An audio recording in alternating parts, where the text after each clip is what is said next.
हर इंसान पूरी जिंदगी इसी कोशिश में लगा रहता है, उसे खुशियाँ मिल जाए, उसे शांति मिल जाए। हम लोग पूरी जिंदगी खुशियों को पाने के लिए दौड़ते रहते हैं और ऐसा लगता है कि मानो जैसे खुशियाँ हमसे रूठ सी गई हो। किसी से भी पूछ लो कि आप कैसे हो, तो बाहर से हर इंसान यही कहता है कि हाँ मैं ठीक हूँ, लेकिन अंदर से उसके और नज़दीक जाने से पूछने पर यह पता चलता है वो भी औरों की तरह ही दुखी है, उसे भी कोई न कोई दुख है। लोग अपनी जिंदगी में हर प्रकार की सुख सुविधा जुटा लेते हैं, लेकिन उनके जीवन में खुशियां नहीं होती, उनके जीवन में सुख शांति नहीं होती। और वो कहते हैं ना, पैसे देकर हम खुशियां नहीं खरीद सकते, लेकिन अगर हम खुश हैं तो सब कुछ प्राप्त कर सकते हैं। हमारे दोस्त रिश्तेदार तो बहुत हैं, लेकिन जो हमारा अकेलापन दूर कर सके ऐसा हमें कोई मिलता नहीं। आज मैं आपको ऐसी 3 कहानियां सुनाऊंगा जब आपको लगे आप अपने जीवन में हिम्मत हार रहे हो, आपको लगे कि अब मेरी जिंदगी में कुछ नहीं बचा, कोई खुशी नहीं है। जब आपके जीने की हर इच्छा खत्म हो जाए, तब आपको ये कहानियाँ जीने की एक नई प्रेरणा देगी। तो चलिए कहानी शुरू करते हैं। इससे पहले आप इस कहानी में खो जाएं, इस चैनल को अभी सब्सक्राइब कर लें। तो चलिए शुरू करते हैं पहली कहानी। एक नगर में एक बहुत ही धनी महिला रहा करती थी। उसके पास हर एक सुख सुविधाएं थी, लेकिन वो अपनी जिंदगी से बहुत परेशान थी। उसका मन किसी भी काम में न लगता, वो हमेशा अशांत और दुखी रहती थी। उसे ये समझ नहीं आ रहा था, उसके पास सब कुछ होते हुए भी उसके जीवन में इतने दुख क्यों बढ़ते जा रहे थे। आखिर उसके जीवन में खुशियाँ क्यों नहीं है, वो शांत क्यों नहीं है। फिर आखिरकार हार कर वो एक पंडित के पास गई। उस महिला ने पंडित से कहा, पंडित जी, मैं बहुत परेशान रहती हूँ, मेरे पास सब कुछ है, लेकिन फिर भी मैं दिन रात परेशान रहती हूँ। मेरे जीवन में कोई सी भी खुशियाँ महसूस नहीं होती। पंडित ने उस महिला से कहा, तुम अपने घर में एक शांति हवन करवाओ, जिससे तुम्हारे घर में शांति उत्पन्न होगी, तुम शांत रहोगी। फिर उस महिला ने शांति पाने के चक्कर में अपने घर में शांति हवन करवाया, जिससे उसका मन शांत हो सके। लेकिन हवन करवाने से ऐसा कुछ न हुआ, उसे न तो कोई खुशी और ना ही कोई शांति का अनुभव हुआ। फिर गांव के किसी व्यक्ति ने उस महिला से कहा, तुम्हारे ऊपर किसी धूर्त व्यक्ति ने जादू टोना किया है, इसी कारण से तुम्हारा मन हमेशा अशांत रहता है, तुम्हारे घर में कलेश बनी रहती है। तुम्हें एक तांत्रिक को बुलाना चाहिए, वही तंत्र विद्या से तुम्हारे घर में शांति स्थापित कर सकता है। फिर वो महिला कोई तांत्रिक के पास गई। वह तांत्रिक उसके घर आकर तंत्र मंत्रों का उच्चारण किया और उस महिला को एक तावीज दिया और उससे कहा, इसे अपने गले में पहन लेना, सब कुछ ठीक हो जाएगा, तुम्हारा जीवन पहले की तरह खुशियों से भर जाएगी। फिर वो तांत्रिक वहां से चला गया, लेकिन ये सब करने के बावजूद उस महिला के घर में शांति नहीं आई। उसका जीवन पहले से भी बदतर हो गया, वो और भी अशांत रहने लगी। अब बेचारी उस महिला को ये समझ नहीं आ रहा था वो क्या करे। तभी गांव के किसी व्यक्ति ने बताया, पास के गांव में ही एक बौद्ध भिक्षु आए हुए हैं, तुम्हें अपनी समस्या को उनसे बतानी चाहिए, तुम्हें अपनी परेशानी का हल उनसे जरूर मिल जाएगा, तुम जल्द ही उनके पास जाओ। वह महिला दूसरे दिन ही उस बौद्ध भिक्षु के पास पहुंच गई। उस महिला ने बौद्ध भिक्षु को प्रणाम किया और उनसे कहा, मेरा पूरा जीवन बर्बाद हो गया, मैं पूरे जीवन शांति की खोज में लगी रही, लेकिन मेरे जीवन में शांति कभी नहीं आई। मैं पूरा जीवन दुख से बेचैन रही हूँ। मेरे पास धन की कोई कमी नहीं है, लेकिन उसके बावजूद भी मुझे सुख का दर्शन नहीं हुआ। मैं हमेशा बेचैन ही रहती हूँ। अब तो मेरा मन जीने का भी नहीं करता, ऐसा लगता है मैं मर जाऊँ, ऐसा लगता है मैं अपने इस जीवन को खत्म कर दूँ। मुझे ये समझ ही नहीं आता मैं क्या करूँ जिससे मुझे खुशी मिल पाए, जिससे मुझे शांति का अनुभव हो पाए। साधु उस महिला से कहते हैं, मैं तुम्हें एक बात बताता हूँ, तुम उस बात को ध्यान से सुनना, तुम्हारे सारे प्रश्नों के उत्तर उसी में मिल जाएंगे। तुम्हारी तरह ही एक महिला थी, उसका जीवन भी खुशी खुशी चल रहा था, उसके पास भी किसी चीज की कमी नहीं थी। उसके परिवार में 3 सदस्य थे, वो स्वयं, उसका पति और एक बेटा। उसका परिवार बहुत अच्छे से चल रहा था। तभी अचानक उसका पति मौसम परिवर्तन के कारण बहुत बीमार रहने लगा। उसकी तबीयत में कोई सुधार नहीं हो रही थी और समय बीतता चला गया। उसकी पति की तबीयत बिगड़ती चली गई और एक दिन उसका पति मृत्यु को प्राप्त हो गया। मृत्यु की पीड़ा से उसकी पत्नी काफी दिनों तक पीड़ित रही। अपने पति का मृत्यु का दुख कई दिनों तक उसे सताया और कुछ दिनों के बाद गांव में आई महामारी के कारण उसका पुत्र भी बीमार पड़ गया। उस महामारी का इलाज न होने के कारण उसका पुत्र भी कई दिनों के बाद मर गया। अभी तक वो अपने पति के मृत्यु के दुख से बाहर ही आई थी कि इधर उसका पुत्र भी मर गया। अब मानो उसका जीवन उजड़ सा गया हो, उसके जीवन का हर लक्ष्य उजड़ सा गया हो, उसके जीने की हर वजह खत्म हो चुकी हो। उसके ऊपर दुखों का पहाड़ सा टूट पड़ा। उसकी जिंदगी में अब कुछ भी नहीं बचा। वो ना तो ठीक से सो पाती और ना ही ठीक से खा पाती। पानी भी उसके गले से नीचे न उतरती। वो ना तो हंसती न ही किसी से बात करती। उसका जीवन दुखों से भर चुका था। वो महिला हमेशा यही सोचती, अब इस दुनिया में मेरा कोई नहीं है, उसे मर जाना चाहिए। अब मैं जीकर भी क्या करूँगी, मैं किसके लिए जीऊँ, मेरा सब कुछ तो छिन गया। अब वो हमेशा भगवान से यही प्रार्थना करती कि उसे भगवान मौत दे दे। और एक दिन वो बहुत दुखी होकर मरने के लिए निकल पड़ी। कड़ाके की ठंड पड़ रही थी, तभी उसे बिल्ली का बच्चा दिखा। वो बिल्ली का बच्चा उसके पीछे पीछे आ रहा था। फिर वो महिला वहीं रुकी और उस बिल्ली के बच्चे को उठाकर अपने घर पर ले आती है। फिर उस महिला ने उस बिल्ली के बच्चे के लिए थोड़े से दूध का इंतजाम किया। वह बिल्ली का बच्चा बहुत भूखा था, उसने सारा दूध पी लिया। फिर वह बिल्ली का बच्चा उसके पैरों से लिपट गया और स्नेहपूर्वक उसके पैरों को चाटने लगा। इस क्रिया को देखकर वह महिला मुस्कुराने लगी।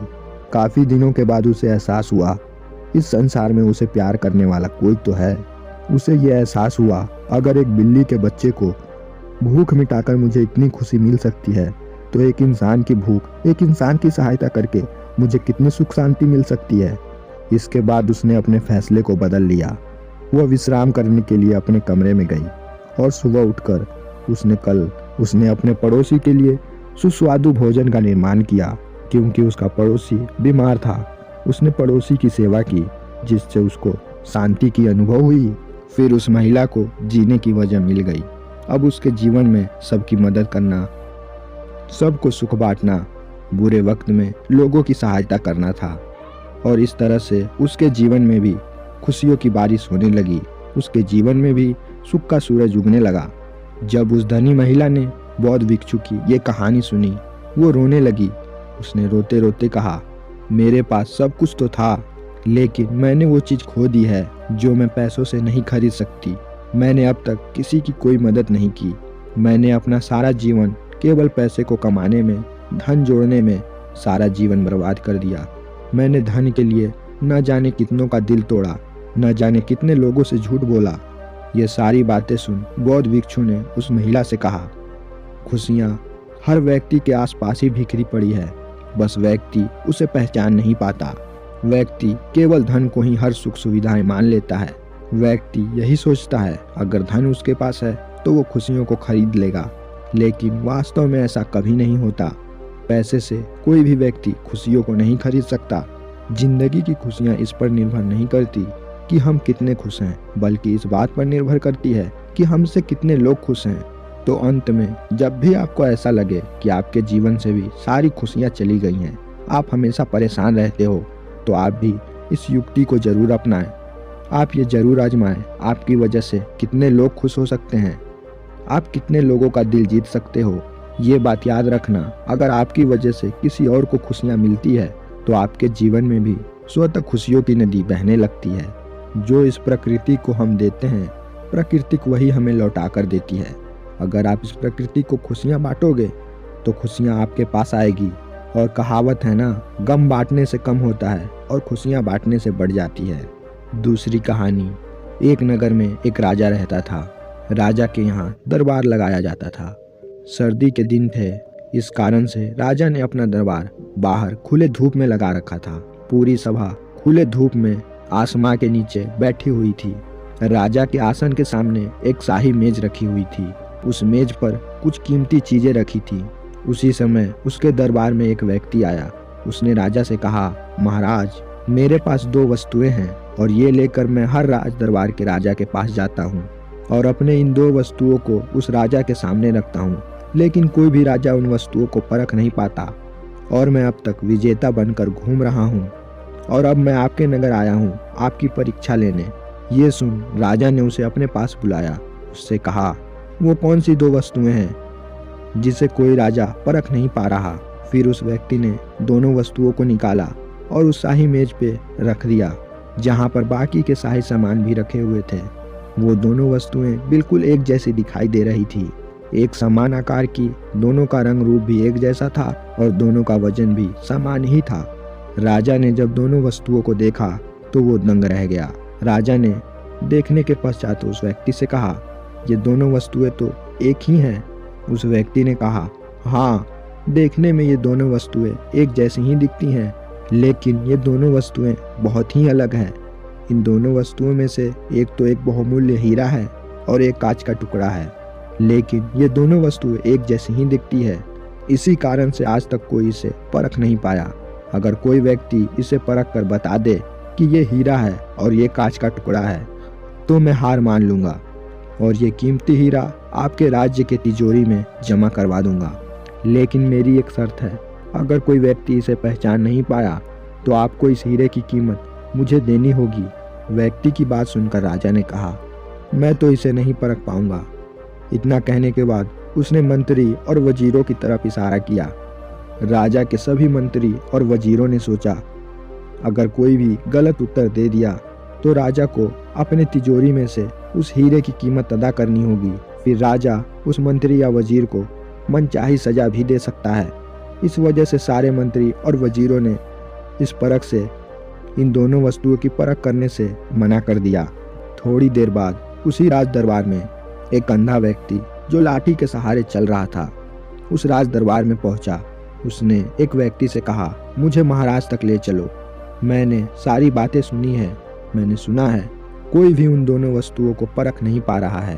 उस अंधे व्यक्ति ने महाराज से कहा, एक अवसर आप मुझे भी दें। उसने राजा से प्रार्थना की, मैं तो जन्म से अंधा हूँ, फिर भी मुझे एक मौका दिया जाए जिससे मैं भी एक बार अपनी बुद्धि को परख सकूं और हो सकता है मैं सफल भी हो जाऊं। राजा ने उस अंधे व्यक्ति से प्रभावित होकर उसे इजाज़त दे दी। फिर उस अंधे व्यक्ति के हाथों में दोनों वस्तुओं को छुआया गया। वस्तुएं छुआने के पश्चात व्यक्ति ने उस अंधे व्यक्ति से पूछा, बताओ इसमें से कांच का टुकड़ा कौन सा था और हीरे का टुकड़ा कौन सा था। इतना पूछना था, उस अंधे व्यक्ति ने एक ही क्षण में बता दिया, ये हीरा है और ये कांच का टुकड़ा है। फिर जो व्यक्ति इतने सारे राज दरबारों में विजेता बनकर आया था वो उस अंधे आदमी के सामने नतमस्तक हो गया। उसने अंधे व्यक्ति से कहा, आपने बिल्कुल सही पहचाना है, आप विद्वान से भी बढ़कर हो, आप ज्ञानी हो, आज तक इसकी परख कोई न कर पाया। मैं ये हीरा अपने वचन के अनुसार आपके राज दरबार के तिजोरी में दे रहा हूँ। फिर उस व्यक्ति ने और राजा ने और सारे मंत्रियों ने उस अंधे व्यक्ति से ये पूछा, आखिर तुमने इसकी परख कैसे की। अंधे व्यक्ति ने जवाब दिया, हम सब लोग धूप में बैठे हुए हैं। जब मुझे पहली वस्तु छुआई गई तो वो बेहद ठंडी थी, जब मुझे दूसरी वस्तु छुआई गई तो वो गर्म थी। हीरे पे धूप का कोई असर नहीं होता इसलिए वो ठंडी थी, और वहीं कांच पे धूप की असर होती है इसलिए वो गर्म थी। ये जवाब सुन राज दरबार में उपस्थित सारे लोगों ने, राजा ने भी उसकी बहुत तारीफ की। तो देखा दोस्तों आपने, जो काम आंखों वाले लोगों ने न कर पाया वो एक अंधे ने कर दिखाया। हमारी जिंदगी में भी ऐसे ही दुख की, समस्याओं की धूप पड़ती रहती है, लेकिन उन सारी दुख तकलीफों में, समस्याओं में डूबकर भी हमेशा खुद को ठंडा रखता है वही हीरा है, और जो उन दुखों समस्याओं में घिरकर खुद को गर्म कर लेता है वो कांच का टुकड़ा है। इसलिए हर व्यक्ति को चाहे सामने कितनी भी बड़ी दुख क्यों ना हो, उसे अपना दिमाग हमेशा ठंडा रखना चाहिए। हर समस्या का हल उसी स्थिति में मौजूद होता है, और हल तभी ढूंढ पाएंगे जब हमारा मन शांत होगा, ठंडा होगा। लेकिन अधिकांश व्यक्ति दुखों को देखकर, समस्याओं को देखकर वो बौखला जाते हैं, वो बेचैन हो जाते हैं, घबरा जाते हैं, अंदर से टूट जाते हैं। कई लोग तो जीने की उम्मीद तक को छोड़ देते हैं। वैसे लोग कांच की भांति टूट जाते हैं, बिखर जाते हैं, उनका जीवन असफल हो जाता है। दोस्तों आप ये बात हमेशा याद रखना, भगवान कृष्ण के जन्म के पहले ही उनके सारी समस्याओं का जन्म हो चुका था, कंस का जन्म हो चुका था, ताड़िका का जन्म हो चुका था, सारे दैत्यों का जन्म हो चुका था। इसलिए हर व्यक्ति के जन्म के पहले ही उसके द्वारा बनाई गई हर समस्याओं का जन्म पहले हो जाता है। इसलिए किसी व्यक्ति को समस्याओं को देख के कभी घबराना नहीं चाहिए। तीसरी कहानी, एक बहुत बड़ा व्यापारी अपने व्यापार के सिलसिले में दूसरी नगर जा रहा था। उसे रास्ते में एक भिखारी मिला जो लोगों से भीख मांगकर अपना जीवन यापन कर रहा था। तो कुछ लोग तो उसे भीख दे दिया करते और वहीं कुछ लोग उसे गालियां देते, कुछ लोग सलाह देते और कुछ लोग उसे नज़रअंदाज कर देते। जब उस भिखारी की नज़र उस व्यापारी पर पड़ी, उस भिखारी ने उस व्यापारी से भीख मांगा। भीख मांगते देख व्यापारी ने कहा, मैं एक व्यापारी हूँ, मैं लेन देन में विश्वास रखता हूँ। क्या तुम्हारे पास मेरे लिए कुछ है? अगर तुम मुझे कुछ चीज़ दे सकते हो तभी मैं तुम्हें भीख दे पाऊंगा, अन्यथा मैं तुम्हें कोई भीख नहीं दे सकता। उस व्यापारी की ये बात भिखारी के दिल को छू गई। उस भिखारी ने यह फैसला कर लिया, अब अगर कोई भी व्यक्ति उसे भीख देगा तो बदले में वो भी उस व्यक्ति को कुछ जरूर देगा। उस भिखारी ने बहुत सोचा, आखिर मैं लोगों को क्या दे सकता हूँ। वो ये सोच ही रहा था, तभी उसकी नज़र बगीचे की एक फूलों की तरफ गई। भिखारी उस बगीचे में गया और वहाँ से कई सारे फूल तोड़ लाया। अब जब भी कोई इंसान उसे भीख देता, बदले में वो भिखारी उसे फूल दे दिया करता। फिर एक दिन व्यापारी उसी रास्ते पर लौट रहा था। भिखारी की नज़र फिर से उस व्यापारी पे पड़ी। व्यापारी फौरन ही दौड़ते हुए उसके निकट गया। भिखारी ने उस व्यापारी से कहा, आपने एक बार मुझसे कहा था मैं तुम्हें तभी भीख दूंगा जब तुम मुझे कोई वस्तु दोगे, तो आज आपको देने के लिए मेरे पास ये सुंदर फूल है। ये सुन व्यापारी ने उस भिखारी से वो फूल ले लिए और बदले में कुछ पैसे उसे दे दिया। भिक्षा देने के बाद उस व्यापारी ने भिखारी से कहा, अब तो तुम भी मेरी तरह ही एक व्यापारी बन चुके हो। व्यापारी की ये बात सुन वो भिखारी मन ही मन बहुत खुश हो गया और मन ही मन सोचने लगा, अब तो मैं भी एक व्यापारी हूँ। व्यापार में यही तो होता है, बदले में हम किसी को देते हैं और वो बदले में हमें कुछ पैसे देता है। ऐसे विचारों को सोचते हुए उस भिखारी ने फूलों का एक छोटा सा व्यापार शुरू कर दिया। अब वह भिखारी बगीचे में से सुंदर फूलों को एकत्रित करता और लोगों के बीच उसे बेचता। इससे उसके पास खर्च करने योग्य पैसे आ जाया करते थे। अब उसने भीख मांगना बंद कर चुका था। अब वो रोज यही करता, फूलों को तोड़ता और उसे बाजारों में बेच देता। ऐसा करते करते उसके पास बहुत सारे पैसे इकट्ठे हो चुके थे। फिर उसने एक बड़ी सी दुकान खरीद ली और अपना व्यापार शुरू कर दिया। अब वो आसपास के नगरों में भी फूल बेचता। अब उसका व्यापार बहुत अच्छे से चलने लग गया। अब वो भिखारी से एक बहुत बड़ा व्यापारी बन चुका था। फिर एक दिन वही व्यापारी उस रास्ते पर आया, लेकिन अब वो भिखारी बहुत ही सुंदर लग रहा था। उसके कपड़े भी बहुत अच्छे थे। उस भिखारी ने उस व्यापारी से कहा, क्या आपने मुझे पहचाना? ये सुन व्यापारी ने कहा, मुझे नहीं पता तुम कौन हो, मैं तो तुमसे पहली बार मिल रहा हूँ। ये सुनकर उस भिखारी ने कहा, ये हमारी तीसरी मुलाकात है। मैं वही भिखारी हूँ जिसने आपसे प्रेरणा लेकर छोटे से व्यापार के साथ आज एक बहुत बड़ा व्यापारी बन चुका हूँ। तो देखा दोस्तों आपने, परिस्थिति चाहे कैसी भी हो, अगर हम किसी कार्य को करने की सोच लेते हैं, उसकी शुरुआत कर देते हैं, तो हम उसे कर ही जाते हैं। वो भिखारी जिसे भीख मांगने के अलावा कुछ भी नहीं आता था, वो देखते ही देखते एक बहुत बड़ा व्यापारी बन गया। जो हम अपने आप को मानते हैं, हम वही बन जाते हैं। हार तब नहीं होती जब हम हार जाते हैं, हार तो तब होती है जब हम हार मन से कबूल कर लेते हैं। एक बात हमेशा याद रखना, व्यक्ति को वो नहीं मिलता जो वो चाहता है, उसे वही मिलता है जिसमें वो विश्वास रखता है। अगर आप हमेशा अपने आप को दुखी मानते रहोगे तो आपका पीछा दुख से कभी नहीं छूटेगा।